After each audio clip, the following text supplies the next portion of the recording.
Hebreus 11:6. É necessário que todo aquele que se aproxima de Deus creia que Ele existe, que se torna galardoador daqueles que o buscam. Então é muito importante. E outra coisa, crendo que Ele existe, Deus é Espírito, Ele está ali ansiosamente esperando ouvir as nossas vozes em oração. Agora creia, irmãos, Deus, o princípio da oração, acho que vale a pena os irmãos atentar para isso, é que Deus vai fazer segundo a nossa fé. Quando aquele cego chegou para diante de Jesus, Jesus fez uma pergunta para ele, embora Jesus sabia que ele queria ser curado: o que tu queres que eu te faça? O que Jesus respondeu para ele? Primeiro ele respondeu: Senhor, que eu veja. Então seja feito conforme ou segundo a tua fé. Crê que Ele é poderoso para fazer, e Ele pode fazer todas as coisas, e nada há impossível para Ele. Todas as coisas são possíveis aos olhos daquele em quem temos que prestar contas. Hoje à noite nós vamos falar um pouquinho sobre um ponto de equilíbrio. Para nós termos uma vida equilibrada com o Senhor, precisamos também termos uma vida alinhada com o Senhor. Deus nunca vai ser a nossa vanguarda, aquele que vai adiante de nós, se de fato a nossa vida não estiver alinhada com Ele, nos trilhos da sua palavra. Nós vamos ler aqui Eclesiastes capítulo 4, vamos ler até o versículo 5, depois nós vamos tratar não vai dar para nós falarmos de todos os pontos de equilíbrio, mas queremos pelo menos falar de um, sobre a questão do trabalho. Aqui diz assim no versículo 1, só para que os irmãos tenham conhecimento, esse livro foi escrito por Salomão. Salomão, filho de Davi. Salomão foi o rei de Israel, o homem que pediu para o Senhor sabedoria para dirigir, orientar o povo do Senhor. Tem muita gente que afirma que Salomão, por ele ter se rebelado contra o Senhor, cometeu muitas coisas horrendas, terríveis, ele foi para o inferno. Isso é uma mentira. Imagina só, se nós fôssemos ler Eclesiastes, sabendo que Salomão foi para o inferno. Provérbios de Salomão, Eclesiastes. Como que nós poderíamos dar credibilidade a esses livros que ele escreveu? Você lê 2 Samuel, capítulo 7, a partir do verso 23, você vai perceber ali que, então, Deus sabia que Salomão iria pisar na bola, mas Deus assegurou-lhe a salvação, porque Deus conhecia o coração de Salomão. Esse livro de Eclesiastes foi escrito 900 anos antes de Cristo pisar os pés nessa terra. 900 anos. Então vamos ler aqui alguns versículos. Verso 1: Vi ainda todas as opressões que se fazem debaixo do sol. Irmãos, presta atenção, 900 anos antes de Cristo, parece que foi escrito ontem. Opressões que se fazem debaixo do sol. Vi as lágrimas dos que foram oprimidos, sem que ninguém os consolasse. Vi a violência na mão dos opressores, sem que ninguém consolasse os oprimidos. Irmãos, não está claro aqui? Parece que foi escrito ontem, este livro de Salomão. Eu vi aqui, ele viu opressões, lágrimas, violência. Versículo 2: Pelo que tenho por mais felizes os que já morreram. mais do que os que ainda vivem. Porém, mais que uns e outros, tenho por feliz aquele que ainda não nasceu e não viu as más obras que se fazem debaixo do sol. Então vi que todo trabalho e toda destreza em obras provém da inveja do homem contra o seu próximo. Também isto é vaidade, correr atrás do vento. O tolo cruza os braços e come a própria carne, dizendo: melhor é um punhado de descanso do que ambas as mãos cheias de trabalho e correr atrás do vento. Até aqui. Vamos ter uma palavra de oração. Pai, nessa hora, Pai, bendita de oração, vem acalmar os nossos corações. Pai, nos dê concentração, para que tudo aquilo que for dito seja da Tua parte.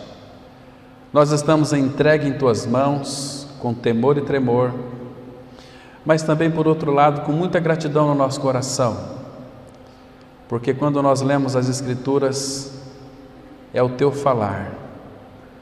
Agora, Pai, tira dos nossos olhos a venda, para que possamos então contemplar as maravilhas da Tua palavra. Nos dê sabedoria para compreendermos, para entendermos o que Tu dizes. Fala com cada um de nós, edifica-nos, aviva-nos, desperta-nos. Muito obrigado, Pai, porque que nós sabemos, ó Pai, que não vamos ter tão somente mais um estudo bíblico, mas a Tua unção, a Tua presença, porque Tu estás tão envolvido conosco, Pai, que a Tua presença ela é tão perceptível na vida dos irmãos, em nossas vidas. Continue falando, queremos ouvir a Tua voz. Em nome de Cristo nós oramos. Amém. Irmãos, antes de eu entrar um pouquinho nesse texto aqui, para nós analisarmos pelo menos um ponto de equilíbrio, questão do trabalho, estou me lembrando aqui, enquanto eu orava, Deus estava colocando no meu coração sobre dois homens que viviam vidas desequilibradas.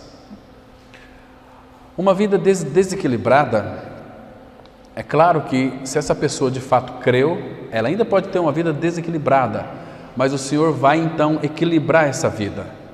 E se de fato a pessoa não assim querer desejar, claro que essa falta de resposta ao Senhor vai trazer para nós consequências gravíssimas. Uma pessoa no Antigo Testamento que tinha uma vida desequilibrada, e esse desequilíbrio foi gerado por uma expectativa no seu coração. Abel e Caim.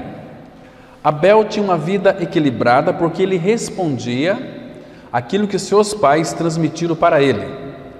Quando, vocês se lembram, Adão pecou, eles fizeram folhas de figueira e fizeram aventais, cintas, costuraram ali folhas de figueira e se cobriram, porque eles perceberam que eles estavam nus. O pecado faz com que a pessoa se perceba. O pecado faz com que a pessoa olhe para si. E quando nós olhamos para nós mesmos, o que nós vamos encontrar? Uma pessoa fracassada, uma pessoa destinada à perdição, mas então Deus providenciou o seu evangelho maravilhoso. Não demorou nem 24 horas, Deus já havia pronunciado um meio de salvação, porque esse meio de salvação Deus já havia providenciado antes de criar todas as coisas pela palavra do seu poder. Vocês se lembram, por isso que Pedro vai dizer que o Cordeiro que foi morto desde a fundação do mundo, que antes que ele criasse todas as coisas, na sua onisciência, Deus já sabia que o homem iria pecar, então ele providenciou a salvação para o homem. Gênesis 3,15, falando ali com Satanás que o descendente da mulher feriria o calcanhar do seu descendente e que o descendente da mulher esmagaria a cabeça da serpente. Por isso que as mulheres, inclusive até hoje, elas não são valorizadas. Satanás faz de tudo para colocar sempre as mulheres em segundo plano, para que elas não tenham valor. O único que valorizou as mulheres foi Jesus. Jesus, ele era amigo das mulheres, e Paulo, quando foi regenerado, ele escreveu lá em Gálatas capítulo 3, que em Cristo não há homem nem mulher, nós somos um em Cristo Jesus, todos fazem parte do corpo, ligado a Cristo. Então, por causa do pecado de Adão, Deus providenciou então ali a primeira figura do cordeiro que haveria de ser sacrificado, Cristo. O primeiro derramamento de sangue em figura ali em Gênesis 3:21, que fez o Senhor Deus vestimentas de peles e os vestiu, então depois os expulsaram do paraíso. Fora do paraíso, a nossa vida começa. Nós nascemos já fora do paraíso. Nós somos aquelas pedras que Isaías fala, que fomos tirados, lascados daquela rocha que é Cristo. Somos essas pedras mortas que estão por aí. Quando nós fomos alcançados, nós nos tornamos pedras vivas.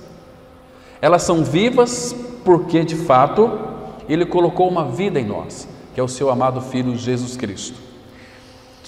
Em Gênesis capítulo 4, Abel e Caim, vocês conhecem a história, que Abel, para que ele fosse aceito pelo pai, o que ele fez? Ele foi lá no seu aprisco, pegou uma das ovelhinhas, sacrificou e ofereceu ao pai.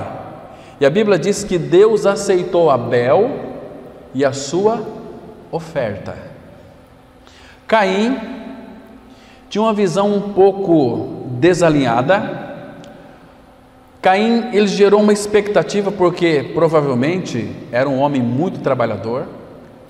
Então ele gostava de fazer com que os seus frutos fossem vistos, e ele queria se apresentar para Deus. Ele trabalhou, plantou, colheu, tirou o melhor da terra e ofereceu para Deus. E Deus disse: não, Caim, eu não posso aceitar essa oferta, porque essa oferta, ela procedeu de você. Primeiro, Deus não aceitou Caim nem a sua oferta, porque, queridos, Caim, ele estava tão desalinhado, porque na sua concepção, embora Adão e Eva, seus pais, passaram para ele, eu não tenho dúvida disso. E se Adão e Eva tivessem esquecido de passar para Caim as orientações, Deus disse para Caim assim: Caim, se você procederes bem, é certo que serás aceito. Deus estava dizendo para Caim: Caim, essa oferta que você ofereceu para mim, melhor da terra, porque a terra foi amaldiçoada, você tirou do fruto da terra o melhor da terra, e eu não posso aceitar essa oferta. Então, se você proceder bem, é certo que você vai ser aceito. Vai lá, sacrifica um animalzinho e oferece a mim, e eu vou te aceitar. Queridos, uma pessoa que é desalinhada, ela não vai olhar para si. Caim projetou a sua ira em quem? Em seu irmão Abel. E o que Caim fez? Porque na realidade, Caim não queria matar Abel.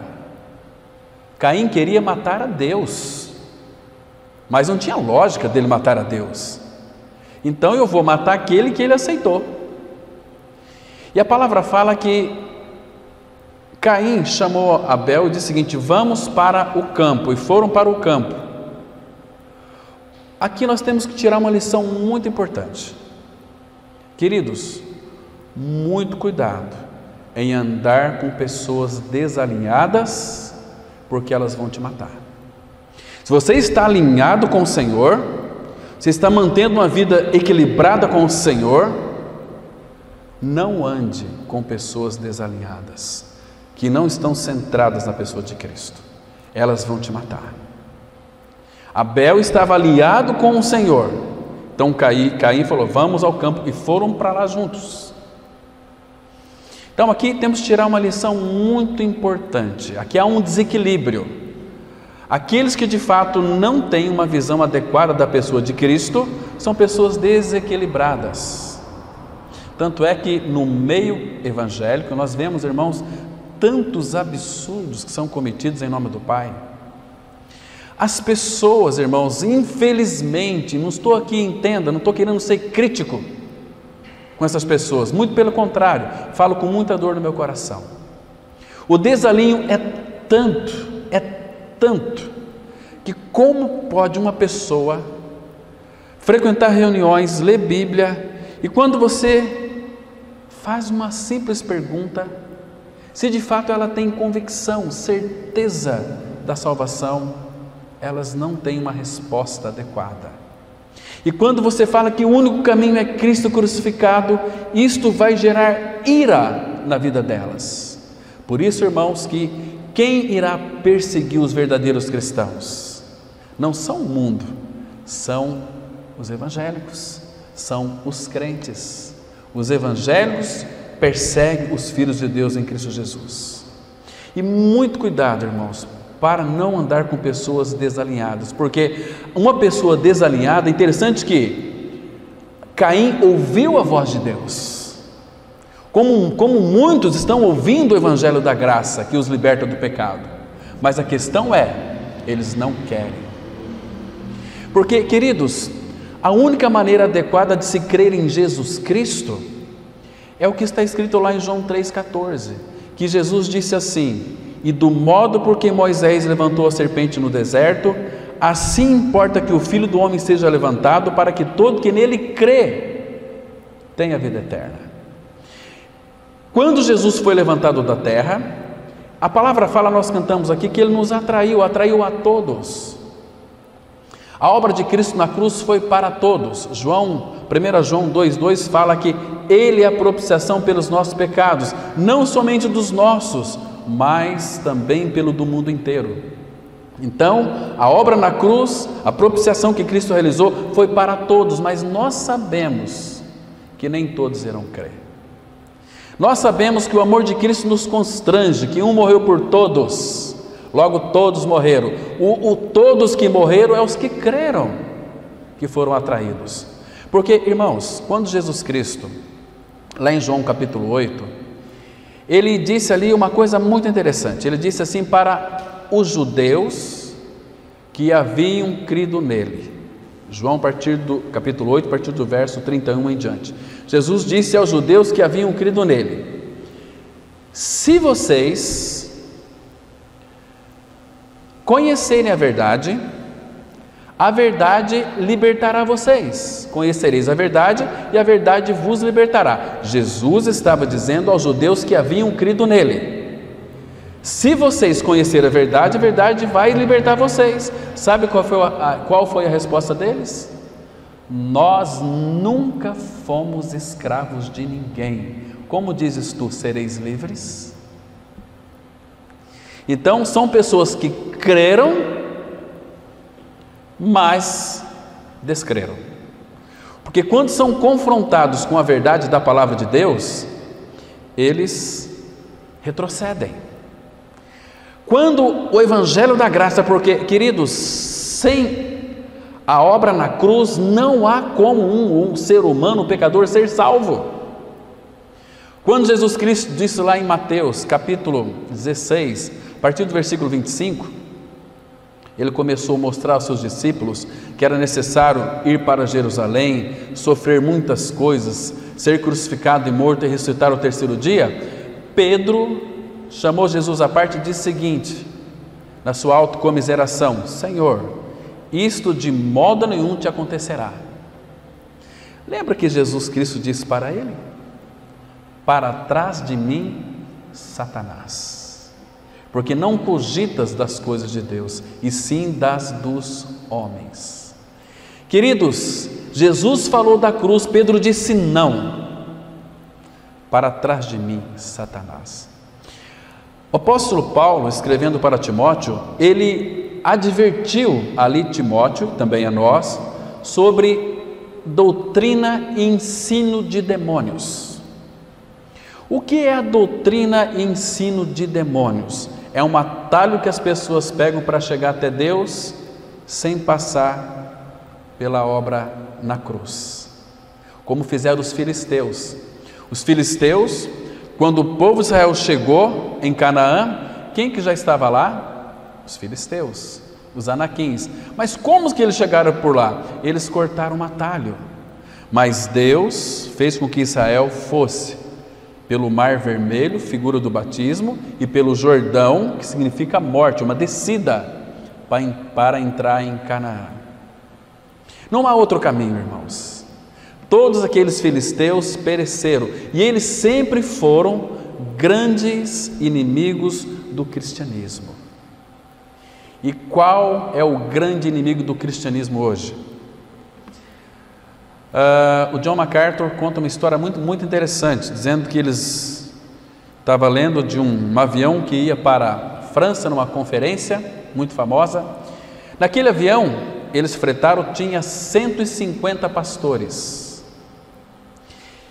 E quando ajunta essa corja de pastores, eles começam a fazer pilhérias, começam falar, fazer piadas de algo muito sério, como tem muitos pregadores que são mais palhaços do que pregadores, que as pessoas amam tantos pregadores para ouvir as suas piadas e ficarem no banco dando risada, que aquilo que Spurgeon havia proferido são aqueles que entretem os bodes, e o ser humano gosta disso.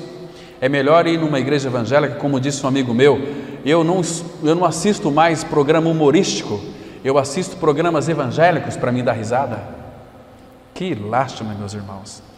E fazendo pilhérias. Aí um pastor batista diz o seguinte: se este avião cair no mar, Oceano Atlântico, e dos Estados Unidos para a França, todo mundo vai ser batista, todo mundo vai passar pelas águas. Aí o pastor lá veio, muito sério, aí falou: olha, você não acha, ô pastor, que se esse avião cair todos vão ser batista? Não vai ser batista coisa nenhuma. Se esse avião cair, quem vai ganhar vai ser o cristianismo, porque nós somos os grandes impedimentos para que o evangelho da graça se expanda por este mundo afora. Que grande verdade disse aquele pastor. Irmãos, Caim, ele olhou para o outro, porque quando a pessoa está desequilibrada, ela não vai ser confrontada com ela mesma. Um outro exemplo muito claro, Isaías capítulo 6, vocês se lembram que no ano da morte do rei Uzias, Isaías disse que eu vi o Senhor assentado no alto e sublime trono. E aí vai falar que havia os anjos com 6 asas, com 2 cobria a face, com 2 os pés e com 2 voavam. E aí chega no ponto que ele diz assim: e os meus olhos viram o Senhor. Eu sou um homem de impuros lábios, que habito no meio de um povo de impuros lábios, e meus olhos viram o Senhor, Senhor dos exércitos. E ele disse: ai de mim. O Senhor falou com ele. Então, quando o Senhor fala conosco, o Senhor nos confronta. Ai de mim, estou perdido.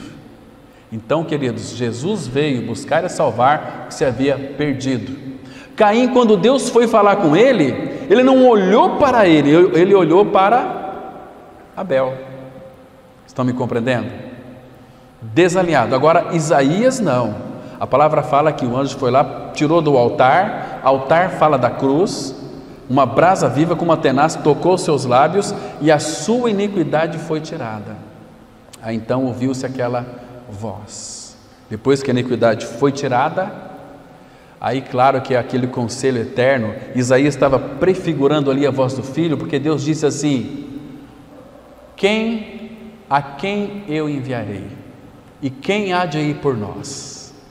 Claro que foi Isaías quem respondeu, mas era a voz do Filho respondendo: eis-me aqui, envia-me a mim. Pai, eu decido voluntariamente descer a esta terra O Senhor prepara um corpo para mim, eu vou lá, vou me tornar carne, eu quero libertar aquele povo que está na sujidade do pecado, aquele povo que tu criaste, mas que se rebelou contra o Senhor. Eu vou mostrar o quanto tu os ama. E Jesus se fez carne e veio a este mundo com a finalidade de nos levar ao Pai. 1 Pedro 3,18, que a palavra fala que o justo morreu pelos injustos para nos conduzir a Deus. Que lindo é isso, irmãos. Nenhum de nós éramos justos, fomos justificados porque Ele realizou uma obra completa e plena no Calvário.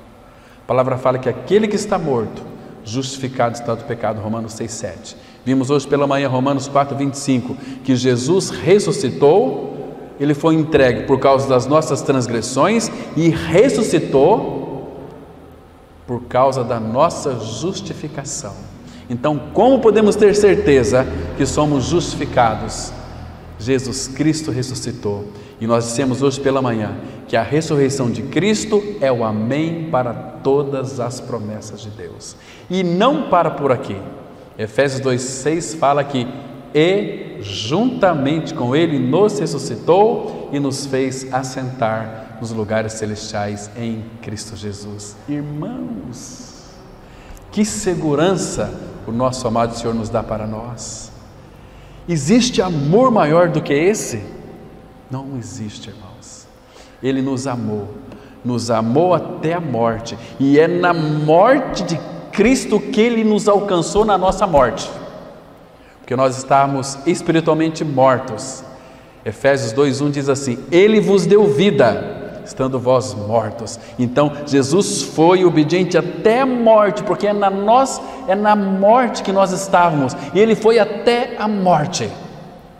Mas a morte teve uma grande indigestão com Cristo, porque a morte disse: eu vou acabar com você, eu vou destruir você. Mas a vida entrou na morte, e a morte teve aquela indigestão, como Jonas, aquele peixe que engoliu Jonas, aquele grande peixe, depois teve uma indigestão e vomitou Jonas pelo mandato do Senhor lá na praia, né? Imagina a vida entrando na morte, irmãos. E lá em Atos 2, Pedro vai dizer que era impossível que ele fosse retido pela morte. Os grilhões da morte, ele rompeu todos os grilhões. E Hebreus 2, 14 e 15 vai dizer que ele não apenas destruiu a morte, mas ele destruiu também aquele que tem o poder da morte, saber, o diabo. Por isso que Apocalipse 1,18 fala que ele vive, esteve morto, mas eu estou vivo pelo século dos séculos e tenho as chaves da morte e do inferno. Queridos, ele pagou o preço até dos direitos que o diabo tinha, todos os domínios dele. Então, graças ao Senhor, irmãos, que nós fazemos parte deste reino celestial. Agora, Isaías, vocês percebem que quando ele teve uma visão do Senhor, ele se conheceu. Ai de mim, estou perdido, desesperado. Quando o Espírito Santo vier, disse o nosso Senhor, João 16,8, Ele convencerá o mundo, primeiro, do pecado. Se o Espírito Santo não nos convencer do pecado, se o Espírito não convencer um pecador do seu pecado, ele nunca vai clamar a misericórdia do Pai. Porque quando o Espírito revela quem nós somos, a gente vai perceber a nossa situação. A situação do pecador é desesperadora. Lembra que Jesus, Ele levou na cruz o nosso desespero, o nosso desamparo? Deus meu, por que me desamparaste? Hebreus 2,9 fala que Jesus na cruz provou a morte por todo homem. A tua morte eterna Ele provou lá no Calvário, na cruz. Por isso que você hoje é um filho eterno do Pai, porque a morte já não tem mais domínio sobre você, sobre nenhum filho de Deus, porque nós temos a vida, entrou em nós, a vida eterna, que é Cristo. E quando Paulo fala que Jesus Cristo é tudo, Colossenses 3,11, Ele também é a nossa ressurreição. Eu sou a ressurreição e a vida. Quem crê em mim, ainda que morra, viverá. Vai ressuscitar. Ressuscitar para a vida eterna.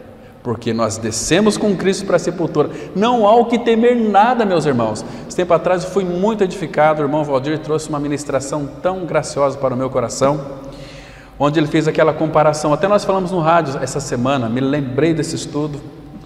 O irmão Valdir estava dizendo o seguinte, lá em Ezequiel 33, versículo 11, fala que Deus não tem prazer na morte do perverso. No outro versículo, lá em Ezequiel mesmo, fala que Deus não tem prazer na morte de ninguém que desce para a sepultura sem um novo nascimento, sem a vida de Cristo. Por quê? Porque Deus não pode fazer nada por aquela pessoa, porque Ele já fez tudo em Cristo. Agora, se a pessoa não quiser, Deus não vai arrombar a vontade do nosso coração. Deus, Ele respeita a nossa vontade. Então, por isso que Deus não tem prazer na morte do perverso. E quando um perverso desce para a sepultura sem a vida de Cristo, Jeremias 17, 13 vai dizer que ele chora em segredo. Quando nós pregamos e alguém crê, é como se nós enxugássemos uma lágrima da face do nosso Pai Celestial.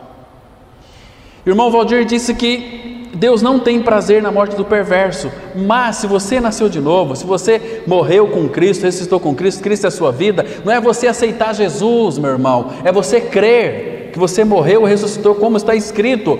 O que vai acontecer?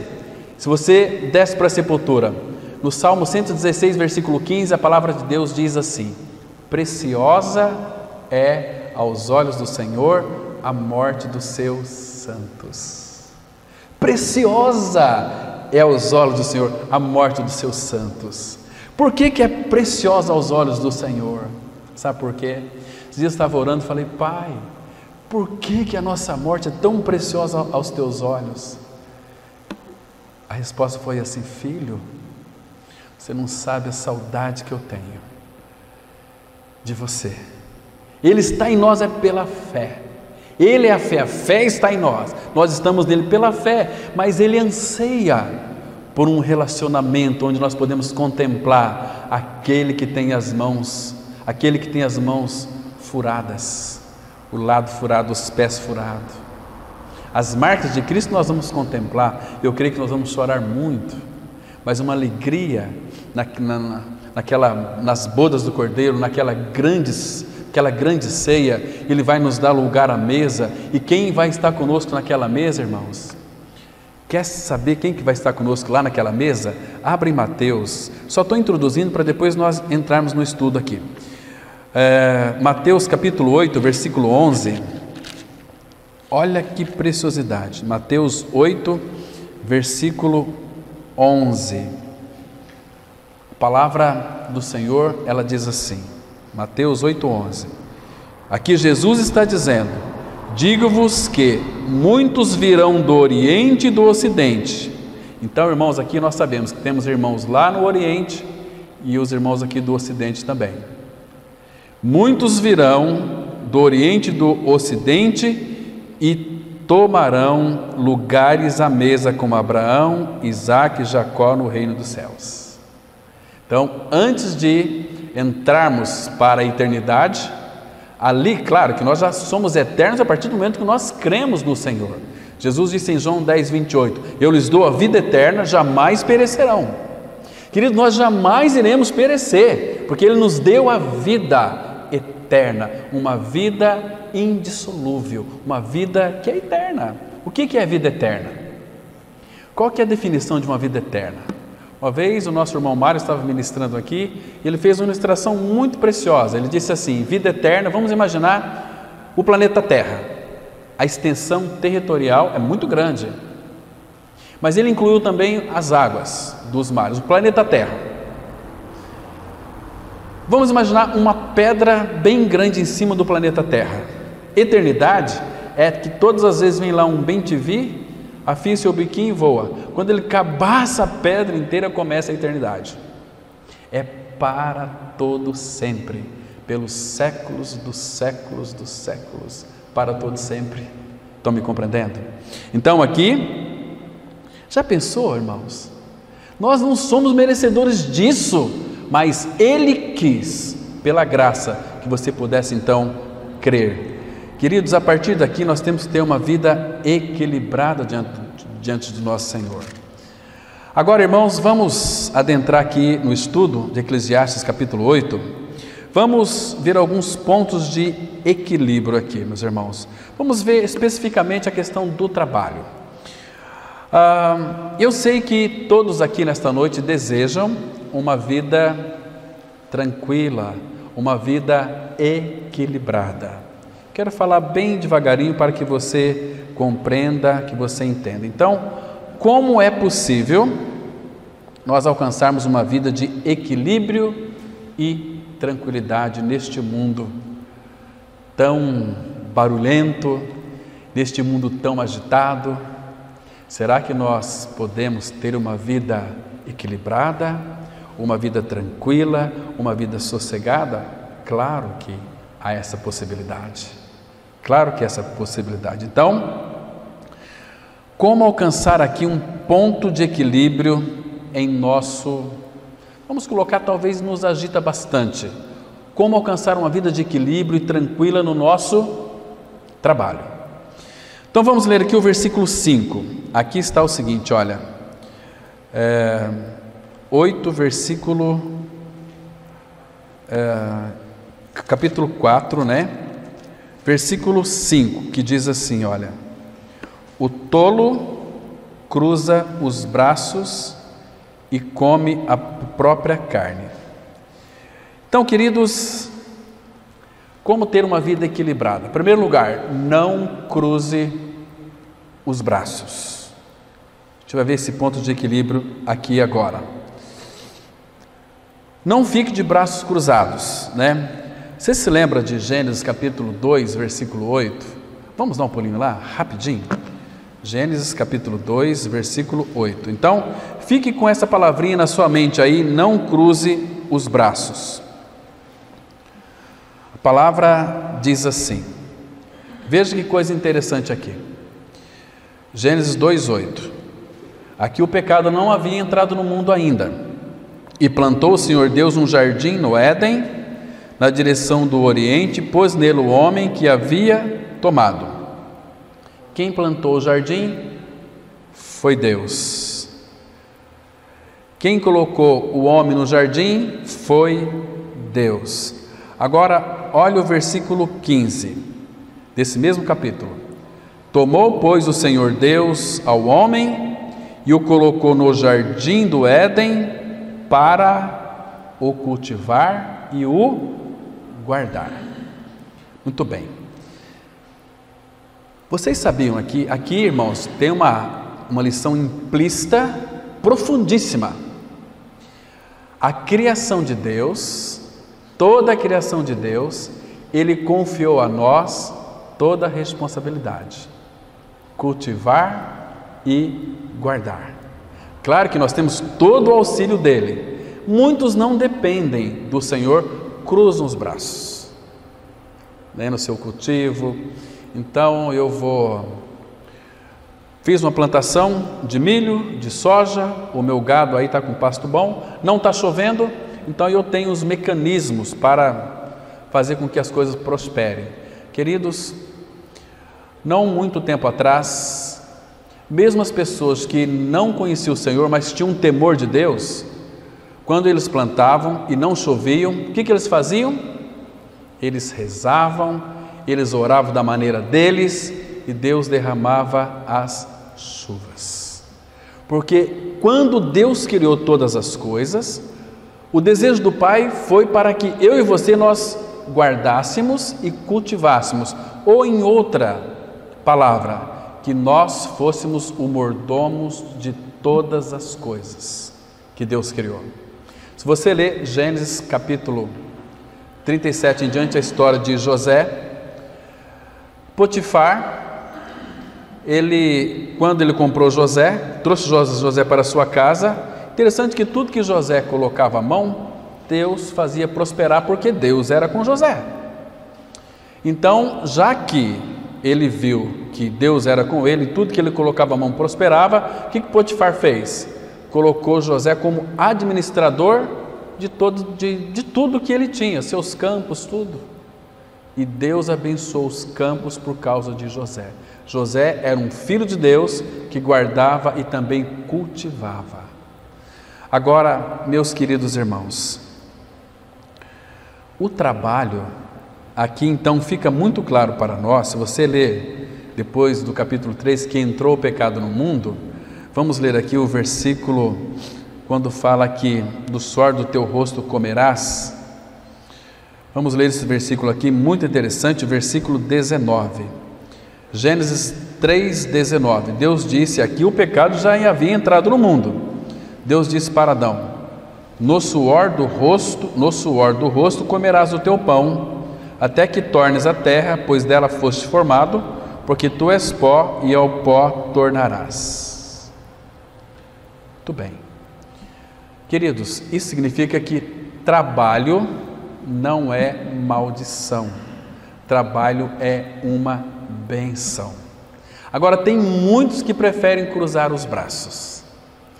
Às vezes a gente conversa aqui na salinha com tantas pessoas que dizem assim para nós: ai, aquela vítima, né?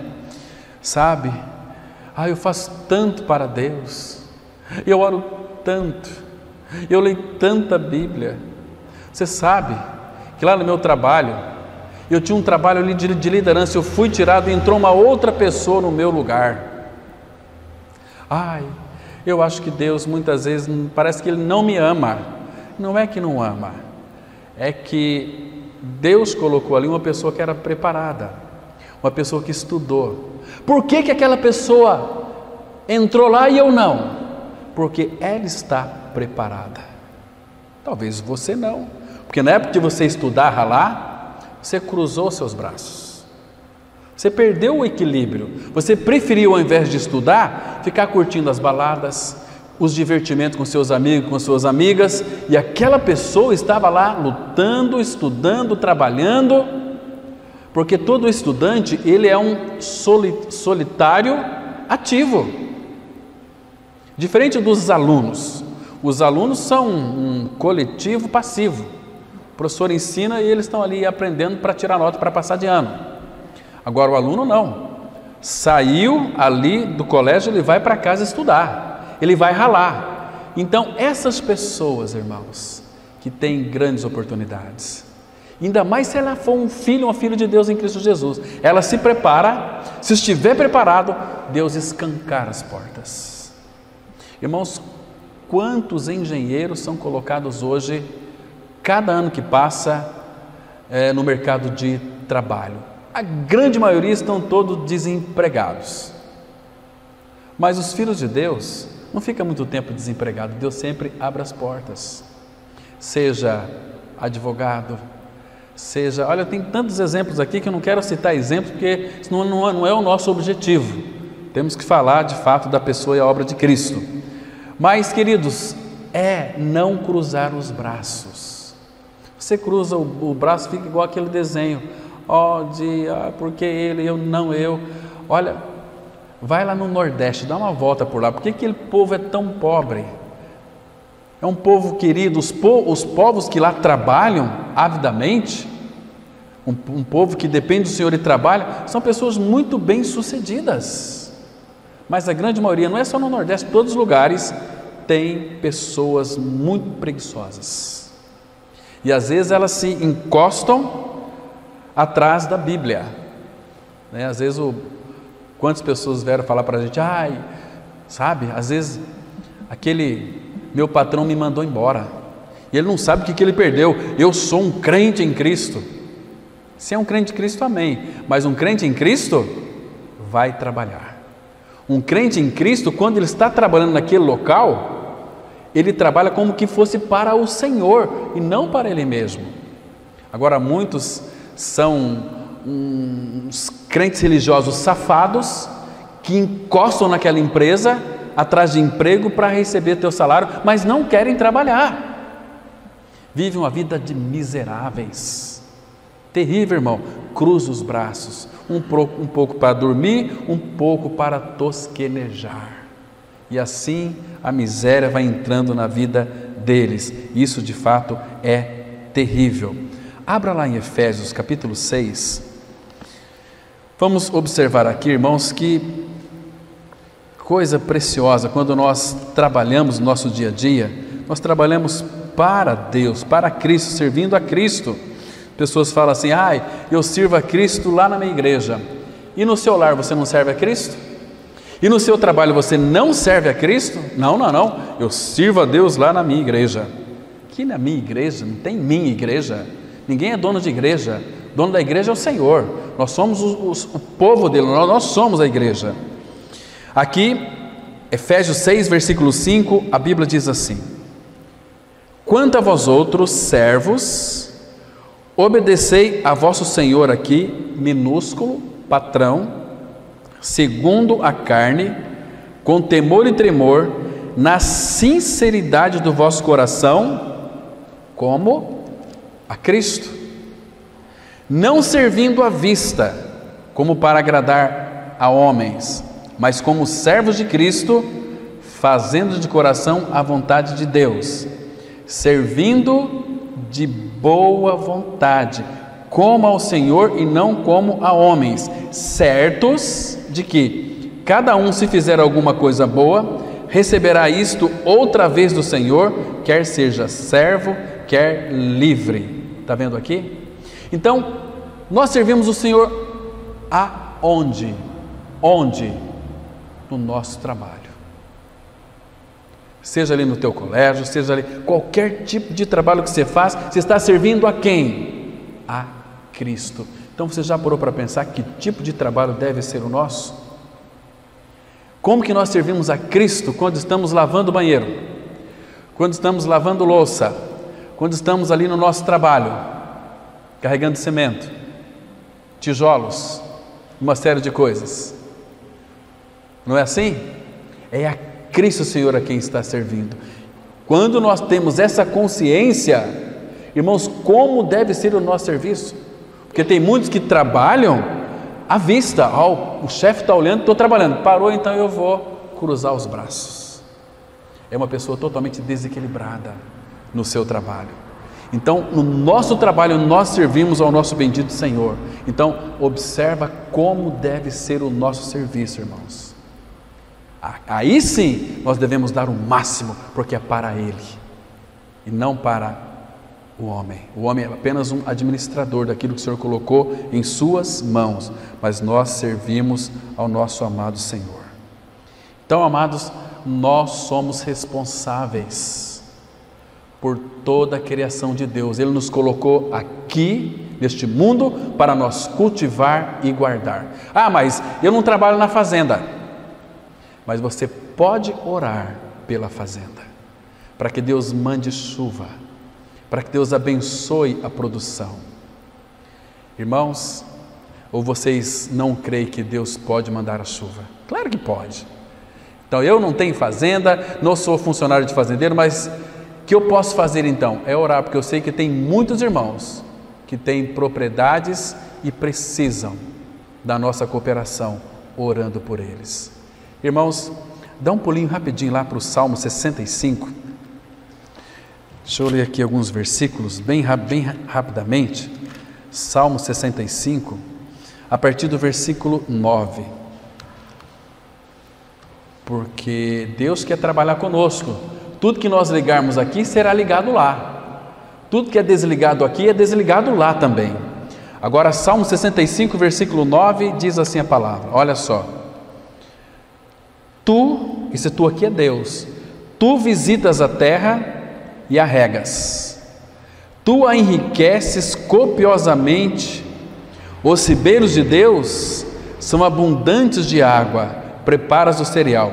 Esses abundantes de água aqui, nunca vai faltar água nos ribeiros de Deus.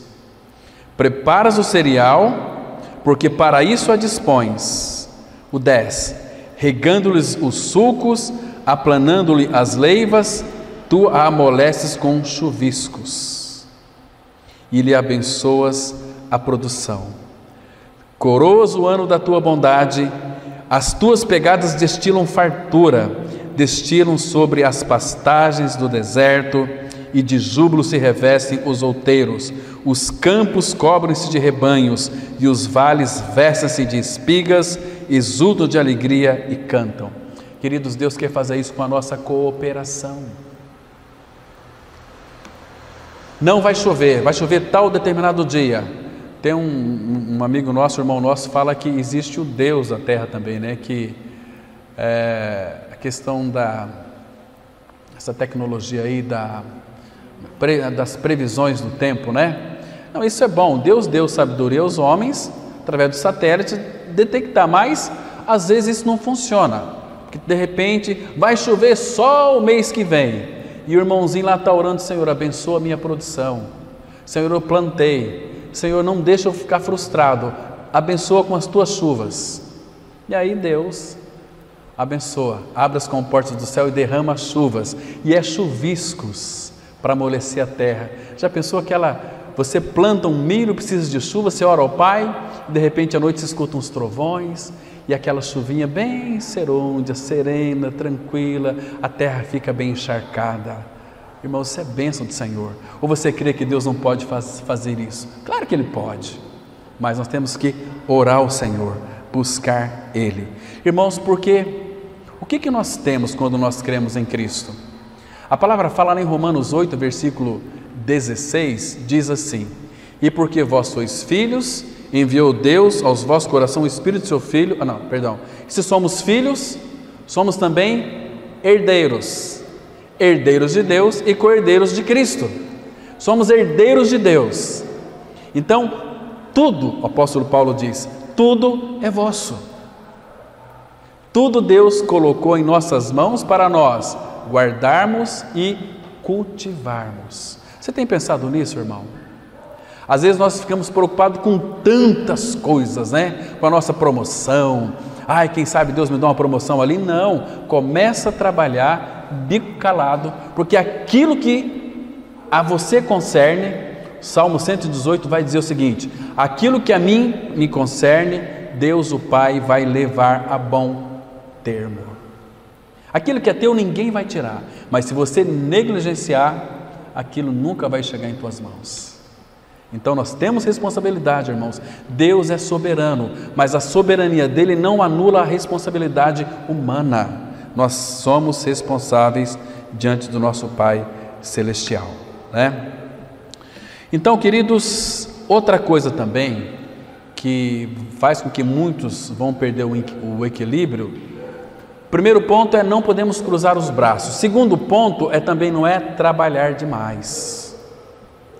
Porque tem pessoas, meus irmãos, trabalha de segunda a segunda. Hebreus vai dizer que é para nós nos esforçarmos para descansar. Que contrassenso, né? Se esforçar para descansar. Algum tempo atrás eu atendi uma pessoa no hospital.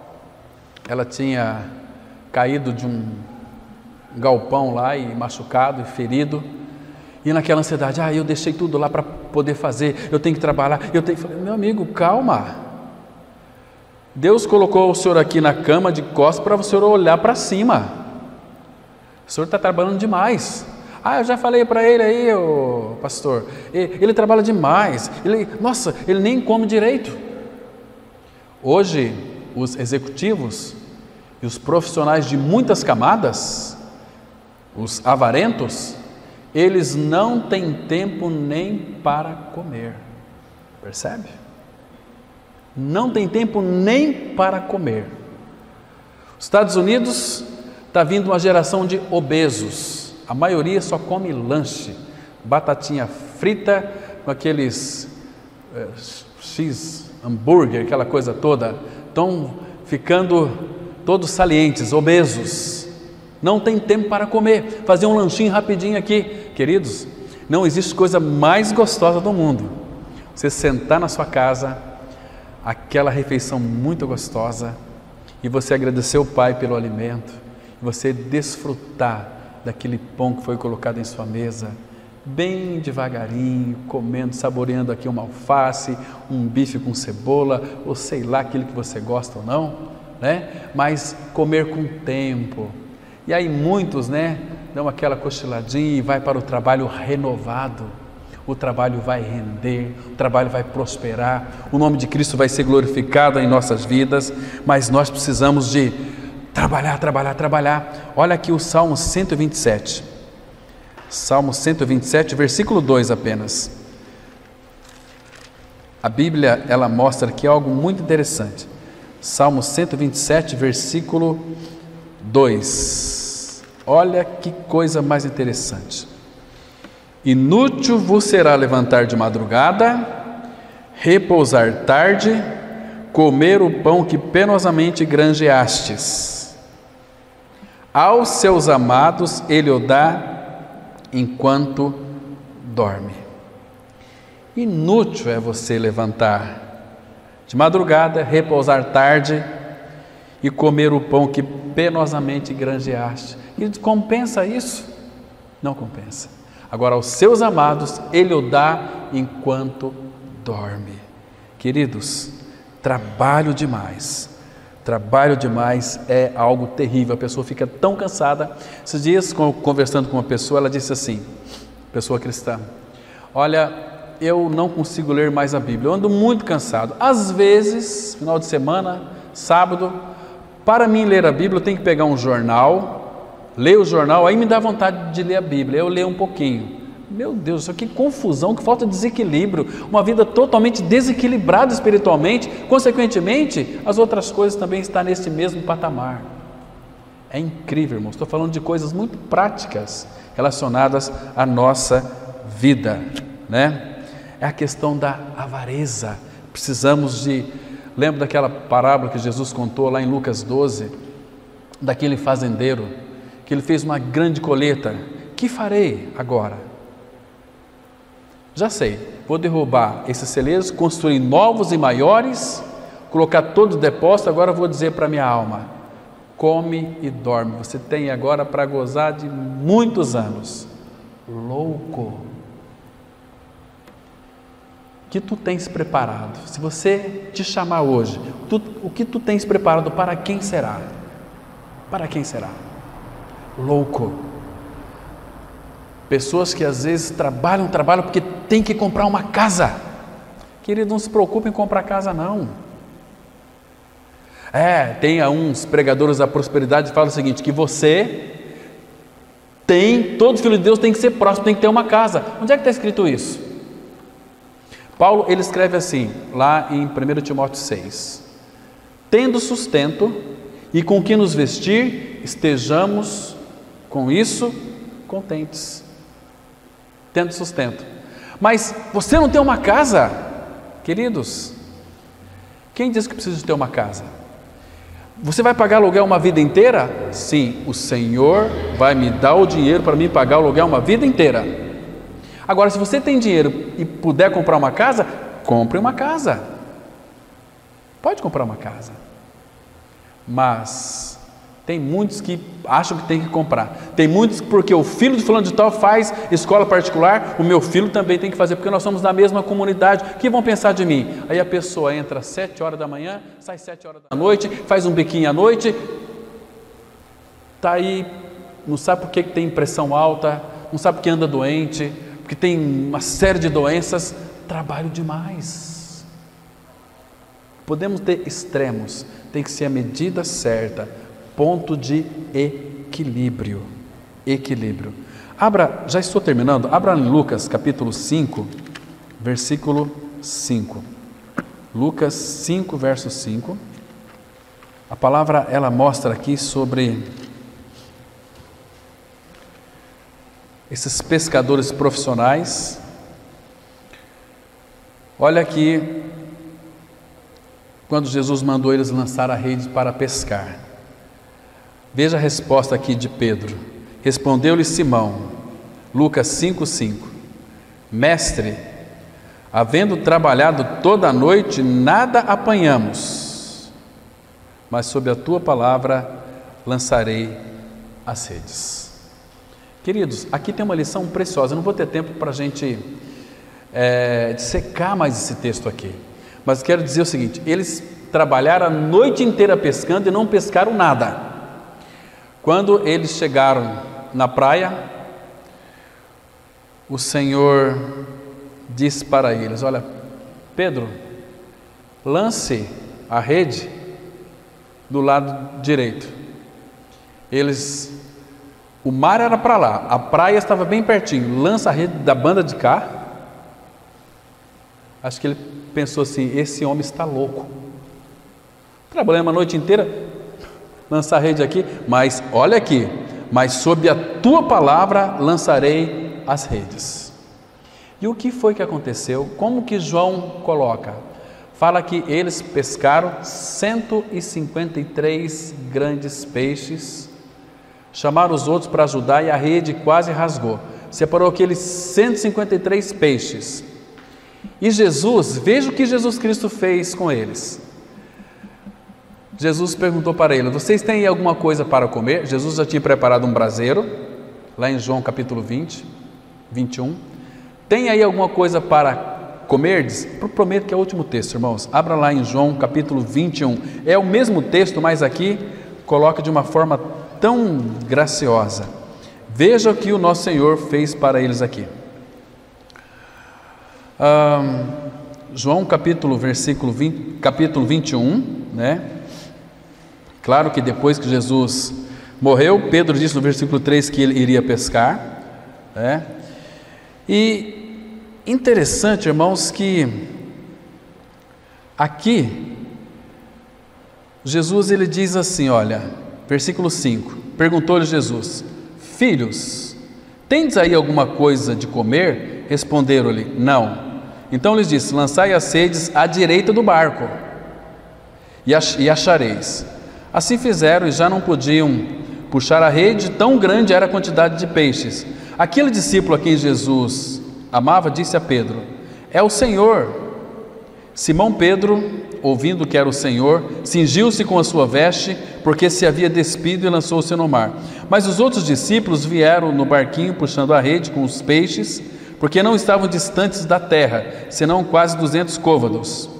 Ao saltar em terra, viram ali umas brasas e em cima peixes, e havia também pão. Disse-lhe Jesus, olha o que Jesus fez com eles aqui, irmãos: trazei alguns dos peixes que acabastes de apanhar. Jesus atribuiu essa pesca a eles, mas foi Jesus quem disse: lançar a rede, aí que tem peixe. Então o pescador aqui seria Jesus, mas Jesus falou: traz aí alguma coisa que vocês pescaram. Estão me compreendendo, irmãos?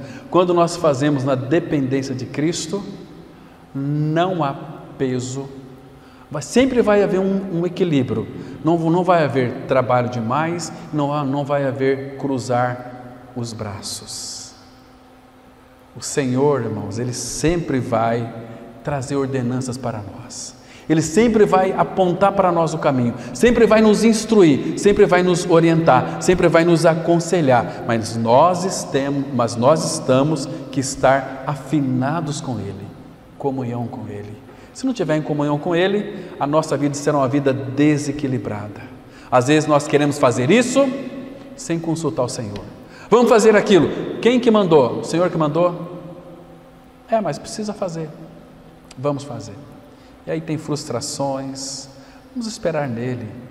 Vamos depender dele para que haja equilíbrio. Porque senão nessa caminhada toda, se você ler aquele capítulo 4 de Eclesiastes, você vai ver opressão, lágrimas, trabalho demais, correr atrás do vento.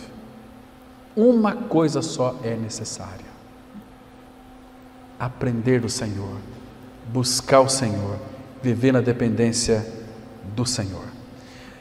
Mas, irmãos, vamos deixar para domingo. Hoje foi uma introduçãozinha apenas, mas domingo nós vamos ver mais sobre essa questão do equilíbrio no nosso trabalho.